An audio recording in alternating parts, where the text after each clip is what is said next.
Hello dear students. मेरा नाम अनिल कुमार श्रीवास्तव है। आज मैं दिल्ली विधानसभा के आम चुनाव पर चर्चा करने जा रहा हूं।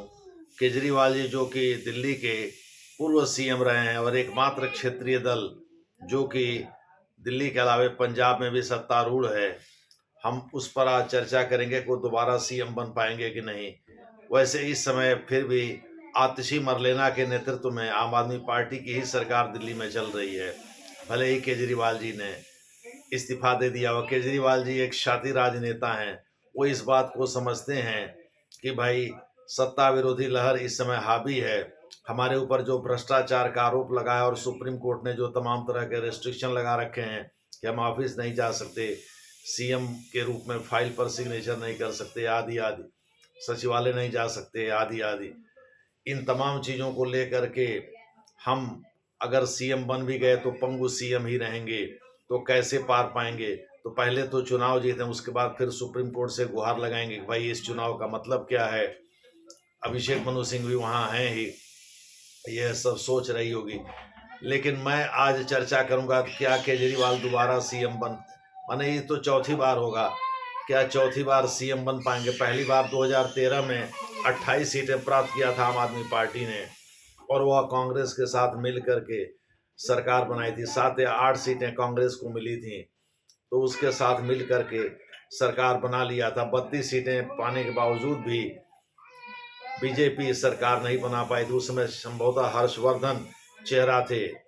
उसके बाद फिर 13 के बाद 15 में जब उन्होंने केजरीवाल साहब ने 1 साल के बाद इस्तीफा दे दिया तो 2015 में फिर आम चुनाव हुए। उसमें केजरीवाल 67 सीटों के साथ भारी भरकम तरीके से सत्ता में वापसी की। 70 में 67 सीटें जीत गए। उसके बाद 2020 में 62 सीटें जीत गए और इन दोनों बार यानी 2015 और 2020 में जो वोट शेयर रहा वो 50% से ऊपर रहा आम आदमी पार्टी का। इसका मतलब दिल्ली के लोगों ने भर भर के वोट दिया आम आदमी पार्टी को। लेकिन अब देखना ये है कि 2025 में यानी अगले महीने तक, फरवरी तक सरकार का गठन हो भी जाएगा, चुनाव भी हो जाएगा। देखना है कि दिल्ली में क्या होता है। इस पर हम लोग एनालिसिस करेंगे। किसी भी पार्टी के हारने के 3 कारण होते हैं। अगर वह सत्तारूढ़ है तो जैसे कि आम आदमी पार्टी इस समय दिल्ली में सत्तारूढ़ है, उसके 3 कारण होते हैं। पहला कारण होता है सत्ता विरोधी लहर। चूंकि लगातार लगभग 11 साल से आम आदमी पार्टी सत्ता में है दिल्ली में आज भी बहुत सारी समस्याएं हैं और सत्ता विरोधी लहर भी हावी है। तो देखना है कि दिल्ली में क्या होता है। दूसरा ये होता है, दिल्ली में जब आप सभी लोगों को पता होगा कि 1991 में GNGD एक्ट यानी government of national capital territory of Delhi act बना था और उसके बाद 17वें संविधान संशोधन अधिनियम के द्वारा 1995 से दिल्ली और पुडुचेरी तो 1962-63 में ही 14वें संविधान संशोधन के आधार पर ही उसे वहाँ असेंबली क्रिएट कर दी गई थी। 30+3 यानी 32 या 33 लोग होते हैं वहाँ। 3 लोग तो मनोनीत होते हैं, 30 लोग इलेक्ट होते हैं शायद। दिल्ली में 70 सदस्यीय विधानसभा है। इनमें से 67 सीटें प्राप्त कर केजरीवाल साहब बहुत शीर्ष पर, शिखर पर पहुंच गए थे। संभवतः इतनी ब्रूट मेजॉरिटी मेरी जानकारी में असेंबली या लोकसभा के आम चुनाव में अभी तक किसी दल को हासिल नहीं हुआ है। तो खैर हम लोग ये देखेंगे कि आने वाले समय में क्या होता है। उन 2020 में भी 62 सीटें लेकर के केजरीवाल की पार्टी, आम आदमी पार्टी, ब्रूट मेजॉरिटी की तरफ अग्रसर थी। और केजरीवाल साहब एक शातिर राजनेता हैं, इसलिए उन्होंने मोदी को खिंचाई करने के लिए विधानसभा के पटल को चुना। विधानसभा उनके सत्र का कभी सत्रावसान होता ही नहीं था, वो एडजर्नमेंट होता था, स्थगन होता था, जो पीठासीन अधिकारी करता है।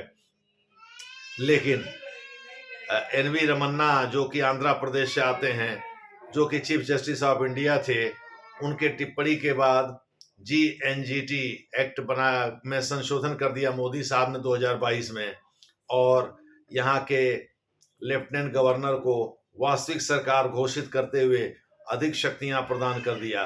संभवतः 2018 में जो सेवाओं के मामले में टिप्पणी किया था सुप्रीम कोर्ट ने, उसी चीज को क्लैरिफाई करने के लिए नरेंद्र मोदी की सरकार ने यह संशोधन कराया था। वैसे भी अनुच्छेद 239(2) के अनुसार अगर किसी पड़ोसी राज्य के गवर्नर को प्रशासक बना दिया जाता है, किसी यूनियन टेरिटरी का, यूटी का, तो ऐसी दशा में वह मंत्रिपरिषद के परामर्श के बिना कार्य कर सकता है।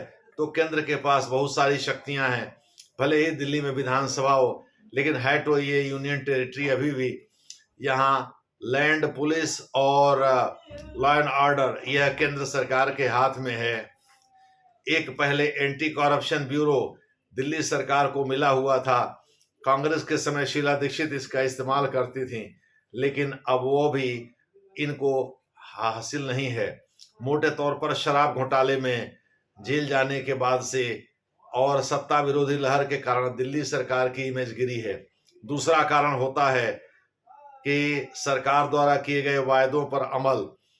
तो वायदा तो कई किया था केजरीवाल साहब ने, यहाँ तक कह दिया था कि मुझे अगर गंगा यमुना साफ नहीं होगी, यमुना के साफ नहीं होगी तो मुझे वोट नहीं देना। तो पर्यावरण संबंधी एक बहुत बड़ा मसला है, जिसको लेकर के उम्मीद है कि दिल्ली के लोग केजरीवाल साहब के विरुद्ध मतदान करें। मोटे तौर पर ये देखा जा सकता है कि सत्ता विरोधी लहर के साथ साथ बहुत सारे चुनावी वादे हैं, जैसे बहुत सारी सड़कें अभी भी टूटी हुई हैं, बहुत जगहों पर बिजली के तार लटके हुए हैं। इन सबको ठीक करने का वादा किया था केजरीवाल साहब ने, लेकिन विकास के मोर्चे पर वो बुरी तरह से असफल रहे। हाँ, फ्री रेवड़ी के मामले में वो सफल रहे हैं, जैसे फ्री पानी 20,000 लीटर देना, जैसे बिजली 200 यूनिट तक फ्री देना।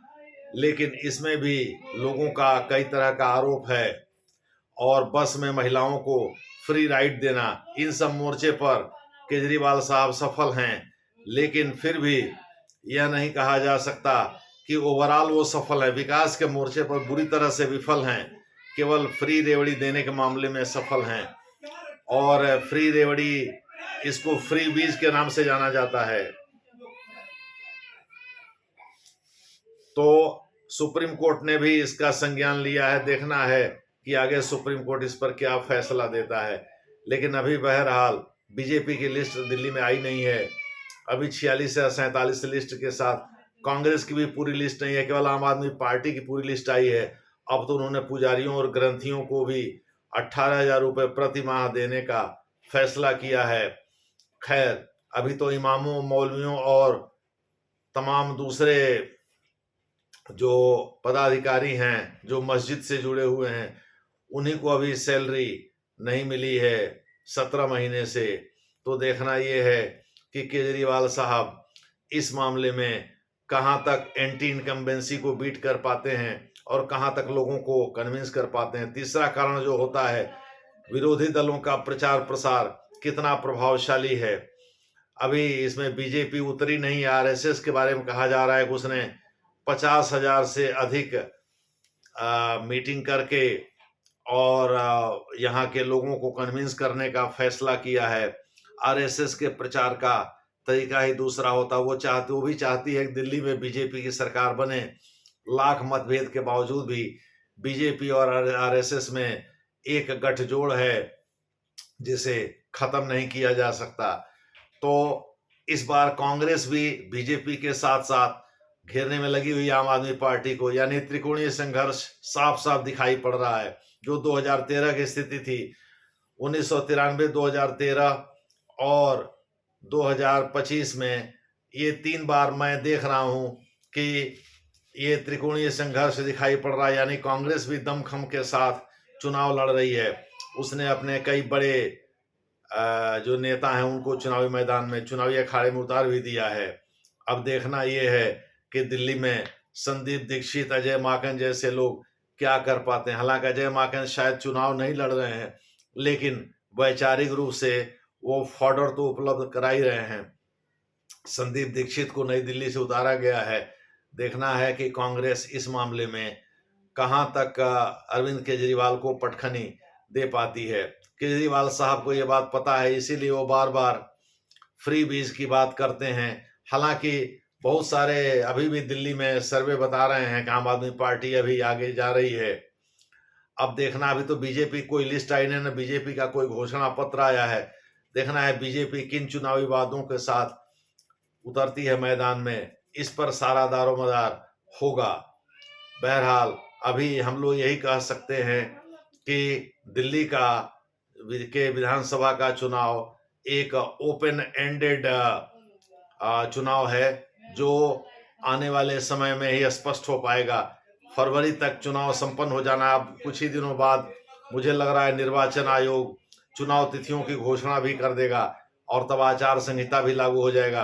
अभी तो आम आदमी पार्टी प्रवेश वर्मा, जिनको शायद बीजेपी ने कहा है कि आपको नई दिल्ली से टिकट मिलेगा, उनके द्वारा उनका दावा है कि उन्होंने अपने संस्था के द्वारा, एनजीओ के द्वारा 1100 रुपये प्रति महिलाओं को फ्री में बांटा है। तो देखना होगा कि वो कहाँ तक आम आदमी पार्टी उस मुद्दे को उठा पाती है। अभी कोई आचार संहिता तो लागू नहीं है दिल्ली में, इस वजह से वो कोई गलत तो कर नहीं रहे हैं। तो इस प्रकार से देखना ये है कि वो आम आदमी को कितना कन्विंस कर पाती है कि भाई ऐसा है, उससे ज्यादा वो देगी। चूंकि 2500 महिला सम्मान योजना के तहत उसने 2100 रुपये वादा किया है। हालांकि पंजाब में 1000 रुपये देने का इसी तरह का वादा किया था, जिस पर अमल नहीं कर पाई। दिल्ली में भी 1000 रुपये शुरू में देने का वादा किया था, लेकिन कहाँ उस पर अमल कर पाई। बहुत सारे वायदे जो विकास संबंधी वायदे हैं, फ्री बीज में भी कई वायदे पूरी नहीं कर पाई आम आदमी पार्टी। हालांकि वह एकमात्र क्षेत्रीय दल है जो ब्रूट मेजॉरिटी के साथ दिल्ली में भी आई, पंजाब में भी आई। तो क्या केजरीवाल साहब का हश्र प्रफुल्ल कुमार महंता असम गण परिषद की तरह से होगा, एजीपी के तरह से होगा? ये आने वाले समय में देखना दिलचस्प होगा। अभी तो बीजेपी की लिस्ट नहीं आए, पहले बीजेपी की लिस्ट आ जाए, उसके बाद से कोई प्रेडिक्शन किया जा सकता है।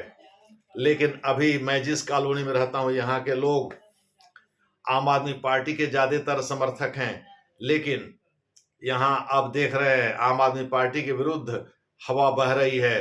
तो ये कहा जा सकता है इस आधार पर कि इस बार दिल्ली का चुनाव केजरीवाल साहब के लिए आसान नहीं होने वाला है। और अगर वो चुनाव जीत गए तो सुप्रीम कोर्ट से एक मोर्चा और लेना पड़ेगा, क्योंकि सुप्रीम कोर्ट ने अभी उनके सीएम के रूप में कार्य करने पर बहुत सारे पाबंदी लगा रखी है। जैसे वो ऑफिस नहीं जा सकते, फाइल पर साइन नहीं कर सकते, सचिवालय नहीं जा सकते, इत्यादि इत्यादि। यानी कोई प्रशासनिक निर्णय नहीं ले सकते, तमाम तरह के प्रतिबंध लगा रखे हैं। देखना होगा कि पहले वो चुनाव जीते, फिर सुप्रीम कोर्ट की बात आएगी कि आने वाले समय में क्या होता है। अगर आपको ये चैनल पसंद आए तो आप इसे लाइक, सब्सक्राइब और शेयर जरूर करिएगा। धन्यवाद।